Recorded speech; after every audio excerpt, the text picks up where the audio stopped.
A neurociência, um neurocientista foi fazer um acompanhamento de um estudo e começou a catalogar e fazer algumas comparações. E ele precisava mostrar uma imagem de um cérebro normal para exemplificar ali a diferença de um cérebro normal para um cérebro com a predisposição à psicopatia, né?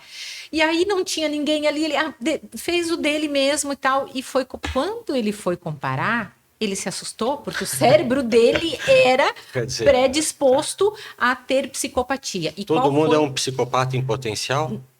Pode ser e pode não ser. O que isso mostrou? Que a ambiência fez a diferença na vida dele. Ele foi adotado. Ele teve uma história terrível, ou seja, dependendo da criação que ele tivesse, ele seria um psicopata que daria vazão à sua natureza, mas pela educação que ele teve, pelo amor que ele recebeu, ele foi adotado por uma senhora extremamente amorosa, teve 2 irmãos adotivos, teve um lar estável, ele casou, teve filhos e era uma pessoa boníssima, um cientista. Né? E aí ele mudou os estudos dele para reforçar a questão da importância da ambiência, ou seja, a maneira que você cria seus filhos, o ambiente que você deixa que eles cresçam e permaneçam é muito mais relevante do que a predisposição genética que ele venha a ter. Né? Olha só, Edna, eu estava falando, estava pensando, né? Queria também saber do Michael e de você. Se a Suzy quiser colaborar. A pessoa que está viciada, vamos falar daquela pessoa que está viciada em pornografia, né? Para ela conseguir sair desse vício, como é um vício como outro qualquer, ela consegue sair sozinha ou é muito difícil, vai ter que ter ajuda de outros profissionais para tentar ajudar a sair e realmente se libertar do vício da pornografia? Eu diria até um dos 7, 8 passos que eu uso aqui no livro. Eu diria que não é impossível, mas é quase impossível você buscar fazer isso sozinho. Porque o primeiro passo é você quebrar o teu orgulho e dizer, eu preciso de ajuda. E assim é em várias outras áreas da vida. Então é você chegar para alguém, que seja um amigo, um terapeuta, o que for, você chegar para alguém e falar, eu tenho um problema com isso. Eu tenho problema com pornografia, eu preciso verbalizar isso.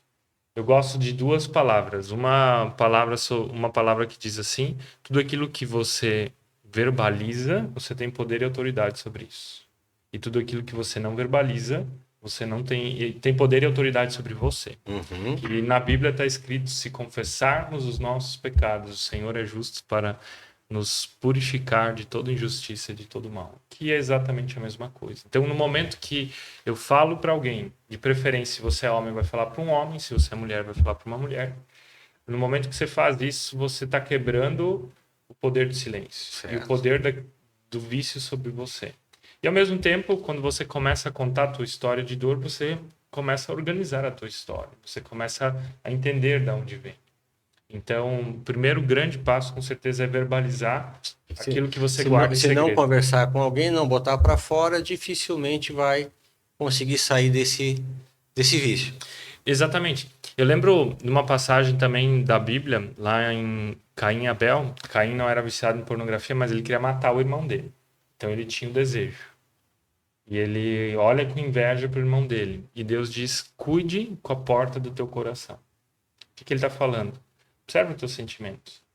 Então, é você conseguir verbalizar o teu sentimento antes de você fazer algo pior. Eu digo que a pornografia, ela vai te levar a outras coisas muito piores. É o início, né? Então, por exemplo, há 2 anos atrás saiu um estudo no estado de São Paulo que os abusos sexuais cresceram em quase 30%. Só no estado. E a pornografia, ainda talvez tenha esse dado, é mais em mulher, é mais em homem... ou é igual entre os sexos? Você tem esse dado, Edna? É mais entre os homens, né? 60,2% dos homens em detrimento das mulheres, né? A maioria foram expostos antes dos 13 anos de idade à pornografia, né? E os meninos expostos a esse conteúdo têm de 2 a 3 vezes mais chances de se tornarem homens violentos no futuro. Então hoje a gente se pergunta, né? Por que tanta violência doméstica? De onde vem tudo isso? Se às vezes não teve uma ambiência de um pai violento ou de uma mãe violenta, às vezes vem da pornografia, porque quando ele estava em desenvolvimento do cérebro, que a plasticidade neural dele estava se formando, ele associou a imagem de prazer e violência. Então, distorceu algo no cérebro dele e ele vai trazer esse comportamento. Assim. Exatamente, vai trazer esse comportamento, né?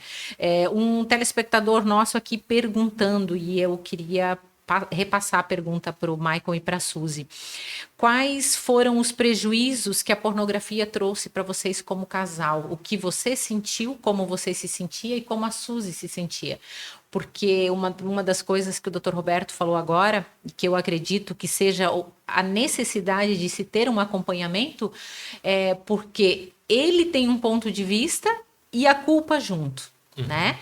E do lado de cá, a pessoa se sente inocente e se coloca num lugar de vítima. E às vezes se coloca também num lugar de acusador. Cada um, do seu ponto de vista, tem a sua dor, né? E aí, como foi para vocês? Como foi passar por isso e como vocês venceram, né? Como vocês se sentiram? Como o Michael disse antes, um alimentava o vício do outro. Porque quando o Michael vinha e confessava para mim, a gente achava que era o certo. Eu também achava assim, cara, tem que ter coragem, né, para confessar. Tem homem que fica se escondendo e não fala. Então, eu ficava brava no começo, depois ele só falava e eu ficava quieta. Só que isso gerava uma pressão tão grande por cima de mim, porque eu não tinha tratado a questão do meu abuso, então eu via isso mais como uma obrigação. Eu preciso dar para ele o que ele precisa, porque senão ele vai recair.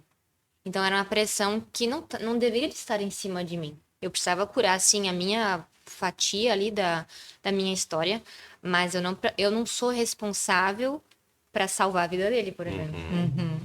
Então só trouxe prejuízo na nossa vida sexual, na qualidade da nossa vida sexual. Então nós demoramos muito tempo para ajustar isso. Hoje, graças a Deus, temos um bom sexo, né, Suzy? Sim. Chegaram a um denominador. Chegamos num denominador comum, mas eu quero dizer para quem está nos acompanhando, a tua vida sexual ela tem esperança. E eu creio que o plano de Deus é que o sexo na tua casa, no teu casamento, seja pleno, abundante, que você desfrute das melhores coisas que pode desfrutar.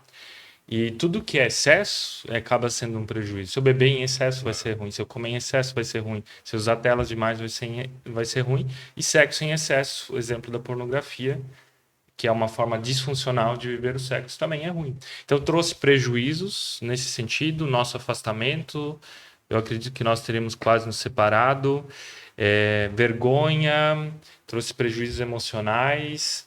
Nós trabalhávamos com pessoas, éramos para ajudar pessoas, mas eu tinha vergonha disso tudo, então não teve nenhum benefício nesse sentido. Mas, de novo, era consequência de uma outra causa. Só quero destacar isso. Você mencionou, né, que do comportamento excessivo. O pessoal aqui que acompanha o canal já sabe decora. Eu falo isso aqui sempre. Na verdade, é uma frase freudiana, né? Todo comportamento excessivo esconde uma falta, né? Tudo aquilo que nós não conseguimos mudar, que se torna um vício para nós, ele está escondendo uma falta, algo que faltou na nossa infância. E você não vai adivinhar o que falta. Você vai precisar de um acompanhamento terapêutico para conseguir descobrir isso. Outra pergunta aqui para a Suzy. Suzy, nesse período você pensou em se separar por esse motivo? Olha, sendo cristã, não. Mas se a gente fosse um casal... Mas porque tu aprendeu a não separar. Não era nunca opção assim se separar, né? E eu creio que muitos casais cristãos ainda, eles não fazem mais sexo, mas estão juntos. Pela convicção. E eu não tô dizendo que isso está certo, está errado. Porque um casamento sem sexo não é casamento. É uma das tríades, eu acho, do casamento. O sexo tem que estar ali. Até mais porque Deus nos deu a tarefa de procriarmos, né? Então, só tem como procriar por causa do sexo. E o sexo, ele é o termômetro de um bom casamento. Então, o sexo, ele não define, mas se não tem sexo, significa que tem alguma outra área que não tá legal. Ou o casal não tá conversando, não tá passando tempo juntos... Tem uma mistura de funções, ou está trabalhando demais, ou pode ser que tenha uma doença, então é entendível que não tenha sexo, mas a gente até fez uma enquete essa semana no nosso Instagram, e algumas pessoas comentaram ali, a gente está 3 meses sem sexo. É um grande sinal de alerta. Um casal que está 3 meses com saúde, sem nenhum problema, significa que tem alguma coisa nesse casamento. E que não é o sexo. O sexo, ele é de novo, ó, os 10% do iceberg que você vê. O sexo é o presente do bom relacionamento. Exatamente. Se eu amo a minha esposa, ela me ama, a gente se entende, a gente cultiva um relacionamento saudável, a gente vai fazer sexo. Senão nós somos amigos só. Exatamente. E se não tem sexo, então é um sinal de alerta. É um termômetro no sentido de que algo precisa ser mudado na relação. Alguma coisa está em desajuste, né? A gente Ô, sabe... Edna, desculpa, Sim, sim. Suzy, por que a pessoa, quando está viciada em pornografia, vamos dizer, ela se satisfaz no momento, mas atrás ela tem um sentimento de culpa muito grande? Alguma justificativa? Pela cultura, né? Culturalmente, desde que o mundo é mundo, né? O prazer, ele é para ser compartilhado com outra pessoa. E toda vez que eu proíbo a outra pessoa de desfrutar do mesmo prazer que eu estou, de certa forma, roubando dela. Isso é cultural, está na nossa cultura, inserido na nossa formação, né, do ser humano. Então, existe a questão da culpa. Aí também, se a pessoa é cristã, vai ter uma culpa dupla, né? Aí vem mais a questão da espiritualidade ainda.